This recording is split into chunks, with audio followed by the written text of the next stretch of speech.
नमस्कार दोस्तों, welcome to प्रतियोगिता दर्पण। मैं हूं प्रशांत। आज हम बात करने जा रहे हैं राजस्थान गिग वर्कर्स बिल 2023 के बारे में।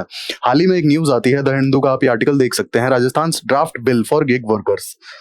आइए डिटेल में समझते हैं क्या है ये बिल। और बेसिकली आपका paper 2 as well as paper 3 के लिए काफी इंपॉर्टेंट टॉपिक हो जाता है, economy as well as governance. Rajasthan legislative assembly ने हाल ही में गिग वर्कर्स बिल पास किया है, basically to extend the social security benefits to gig workers. Gig workers basically ये वो वर्कर्स हैं जो कॉन्ट्रैक्ट बेसिस पे काम करते हैं, they are not permanent employees of any organisation. आगे हम डिटेल में देखेंगे क्या होते हैं गिग वर्कर्स। हाल फिलहाल में हम बिल की बात कर लेते हैं। Rajasthan platform based gig workers registration and welfare bill 2023, इसे राजस्थान लेजिस्लेटिव असेंबली ने पास किया है। और इस बिल का जो बेसिक ऑब्जेक्टिव है to extend social security and welfare benefits to gig workers of the state of Rajasthan. अब बेसिकली जब गिग वर्कर्स किसी भी ऑर्गेनाइजेशन के परमानेंट वर्कर्स नहीं हैं, परमानेंट एम्प्लॉइज नहीं हैं, तो they were lacking social security benefits as well as the welfare benefits. तो इसी लैकिंग को एक्नॉलेज करते हुए और इसे एड्रेस करने के लिए इस बिल को पास किया गया। As well as this bill also acknowledges the role of the gig workers in the economy. आइए इसके फीचर्स की बात कर लेते हैं। सबसे पहला फीचर है registration of the gig workers. अब बेसिकली स्टेट एक डेटाबेस तैयार करेगा जिसमें सारे गिग वर्कर्स को रजिस्टर किया जाएगा, उनकी एम्प्लॉयमेंट हिस्ट्री का एक ट्रैक रखा जाएगा, एज वेल एज उन्हें यूनिक आईडी प्रोवाइड की जाएगी। अब बेसिकली रजिस्ट्रेशन का जो मेन पर्पस है वो ये है कि जितने गिग वर्कर्स है ना उनका ट्रैक रखा जा सके। रीजन बीइंग जो भी बेनिफिट्स हैं, अगर वो गिग वर्कर्स हैं तो उन्हें उनके benefits, social security benefits, welfare benefits मिलने चाहिए। इसके लिए एक डेटाबेस भी तो होना चाहिए ना। दैट्स व्हाई सबसे पहली चीज है रजिस्ट्रेशन। सारे गिग वर्कर्स को रजिस्टर किया जाएगा और उन्हें एक यूनिक आईडी प्रोवाइड की जाएगी और एक डेटाबेस तैयार करके उनका ट्रैक रखा जाएगा। सेकेंड पॉइंट पे हम बात करें तो access to social security schemes. Social security schemes basically जो एक्सेस है, अब जैसा कि हमने बात किया था कि gig workers are not permanent employee of any firm, ये एक बहुत बड़ा रीजन होता है कि they don't have any access to social security schemes as well as welfare schemes. तो यहाँ पर इस बिल में प्रोविजन है कि gig workers must have access to social security schemes, जैसे हेल्थ बेनिफिट्स हो गए, इंश्योरेंस बेनिफिट्स हो गए, एक्सीडेंटल बेनिफिट्स हो गए, ये सारे। देन तीसरा आता है ग्रीवांस रिड्रेसल। अब अगर कोई भी इशू होता है तो आप क्योंकि किसी भी ऑर्गेनाइजेशन के परमानेंट एम्प्लॉय नहीं है तो आप लेबर कोर्ट भी नहीं जा सकते हैं किसी नाइंसाफी के खिलाफ या कोई भी इनजस्टिस को एड्रेस करने के लिए। तो ये बहुत बड़ा इशू हो जाता है क्योंकि जितने भी एग्रीगेटर्स हैं ना, जैसे आप प्लेटफॉर्म्स देखेंगे, Zomato, Uber, Ola, Swiggy, these organisations do call gig workers as partners and not employees. तो आप इनके खिलाफ अगर कोई आपको प्रॉब्लम है तो आप जाएंगे कहाँ? तो बेसिकली ग्रीवांस रिड्रेसल के लिए भी ये बिल प्रोविजंस लेकर आया है। अगर गिग वर्कर्स को कोई इशू आता है अपने एम्प्लॉयमेंट को लेकर के बेसिकली, या फिर ऑर्गेनाइजेशन को लेकर के, तो उनकी प्रॉब्लम सुनी जाएगी और उसे एड्रेस किया जाएगा। Establishment of platform based gig workers welfare board. अब ये बोर्ड यहाँ पे बहुत इंपॉर्टेंट एस्टैब्लिशमेंट है और इस बेसिक बिल का बहुत ज्यादा इंपॉर्टेंट प्रोविजन भी है। रीजन बीइंग इस बोर्ड में वर्कर्स एज वेल एज जो ये ऑनलाइन प्लेटफॉर्म्स है ना, इनकी भी रिप्रेजेंटेशन होगी। ठीक है, gig worker as well as aggregator दोनों की प्रेजेंस इस बोर्ड में होगी, जिससे दोनों पक्षों की बात सुनी जा सके, दोनों पार्टीज अपनी बात आगे रख सकें। As well as gig workers के वेलफेयर के लिए जो भी स्टेप लेना हो, यहाँ पे aggregators as well as gig workers दोनों का इन्वॉल्वमेंट होना चाहिए, दोनों का रोल होना चाहिए। एज वेल एज मेंबर्स में होंगे स्टेट गवर्नमेंट के ऑफिशियल्स एंड सिविल सोसाइटी के एक्सपर्ट्स। फिर आता है platform based gig workers fund and welfare fee. अब बेसिकली ये जो फी है ये यूटिलाइज की जाएगी जो भी सोशल सिक्योरिटी बेनिफिट्स होंगे गिग वर्कर्स के, उनके सोशल सिक्योरिटी बेनिफिट्स और वेलफेयर के लिए यूटिलाइज की जाएगी।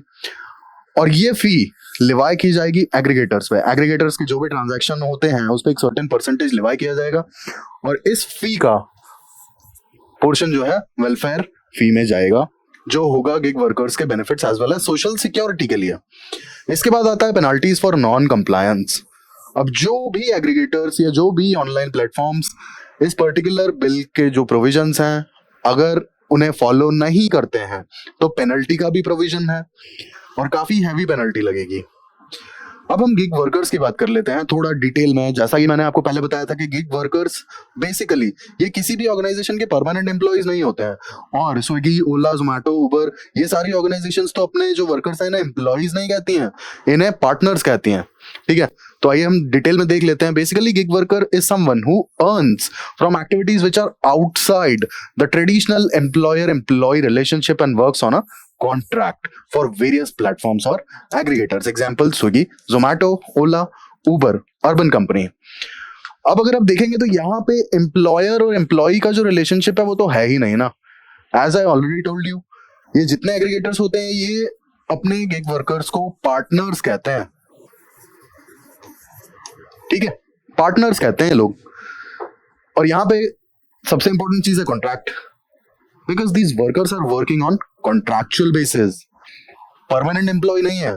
इन्हें जो भी सैलरी, जो भी पेमेंट मिलता है, बेसिकली नॉट सैलरी, जो पेमेंट मिलता है वो पेमेंट पर टास्क बेसिस पे डिफाइन होता है।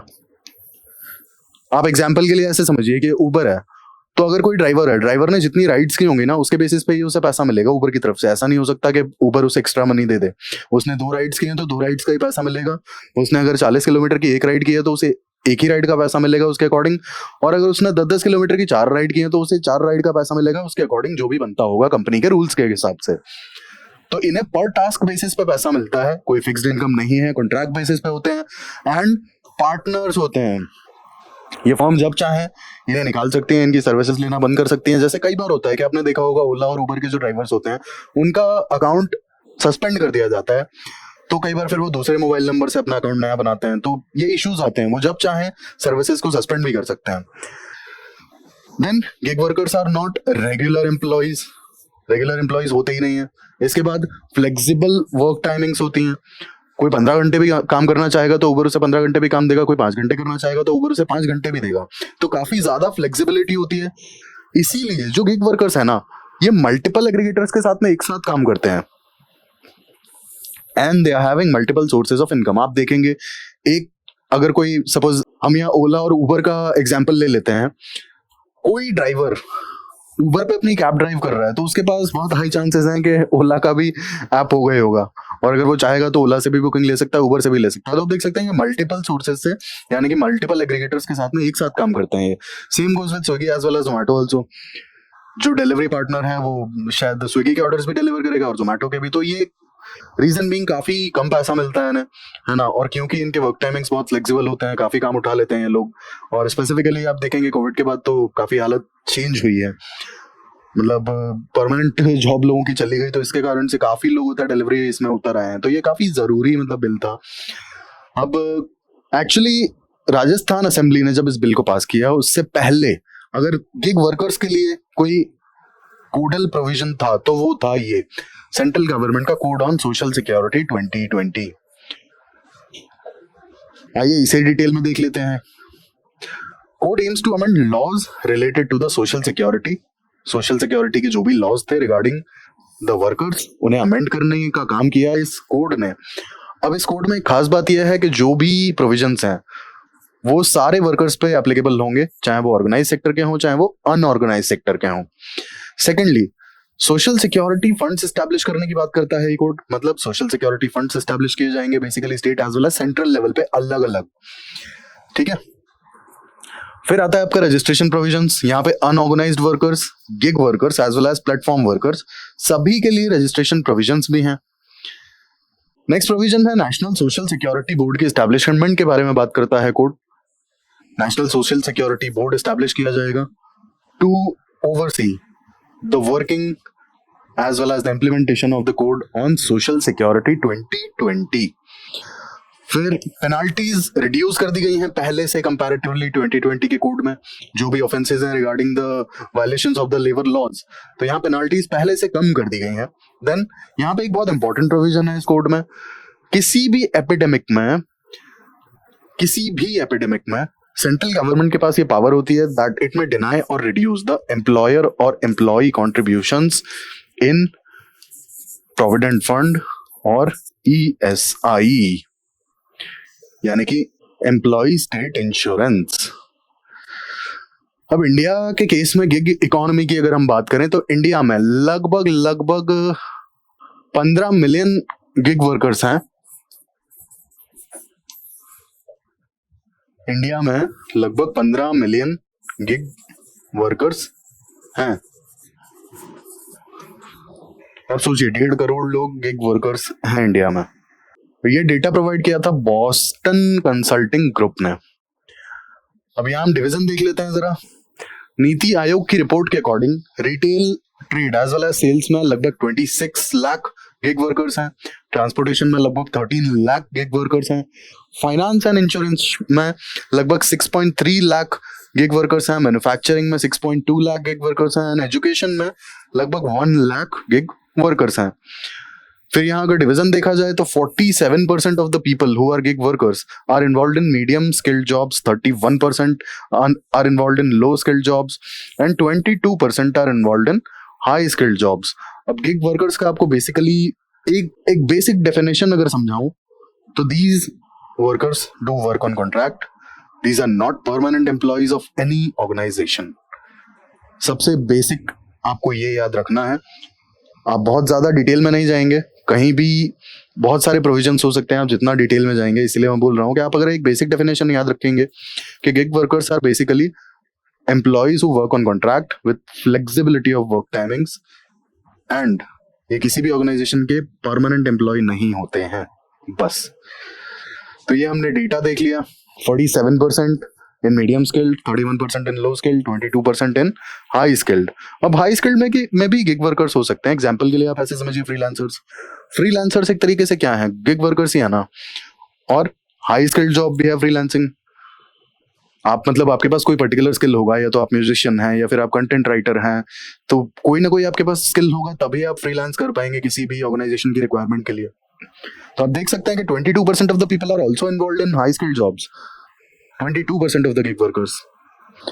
तो बेसिकली गिग वर्कर्स किसी भी ऑर्गेनाइजेशन के परमानेंट एम्प्लॉइज नहीं होते हैं and these workers do work on contract. तो ये हमने डिस्कस किया राजस्थान में जो recently gig workers bill pass किया है राजस्थान लेजिस्लेटिव असेंबली ने। हमने जाना कि गिग वर्कर्स क्या होते हैं, हमने डेटा देखा कि इंडिया में कितने गिग वर्कर्स हैं, उनका डिवीजन देखा नीति आयोग की रिपोर्ट के अकॉर्डिंग। जैसे नीति आयोग की रिपोर्ट जो कहती है कि 22% of the gig workers are involve in high paying jobs या हाई स्किल्ड जॉब्स। तो ये डिवीजन भी देखा। इसके अलावा हमने जाना गिग वर्कर्स बेसिकली होते क्या हैं और राजस्थान का जो बिल है उसके क्या प्रोविजंस हैं। और इस बिल के आने से पहले गिग वर्कर्स के लिए अगर कोई प्रोविजन था, कोई लीगल प्रोविजन था, कोडल प्रोविजन था, तो वो था 2020 का कोड, और उसके प्रोविजंस को भी हमने डिटेल से देखा। ऐसे ही इंफॉर्मेटिव वीडियोस के लिए हमारे साथ जुड़े रहिए, और जुड़े रहने के लिए प्लीज सब्सक्राइब जरूर करें एंड लाइक करें एंड शेयर करें। और अगर आप किसी स्पेसिफिक टॉपिक पर वीडियो देखना चाहते हैं तो प्लीज कमेंट बॉक्स में जरूर बताएं। For sure I will make it. Thank you, thanks for watching.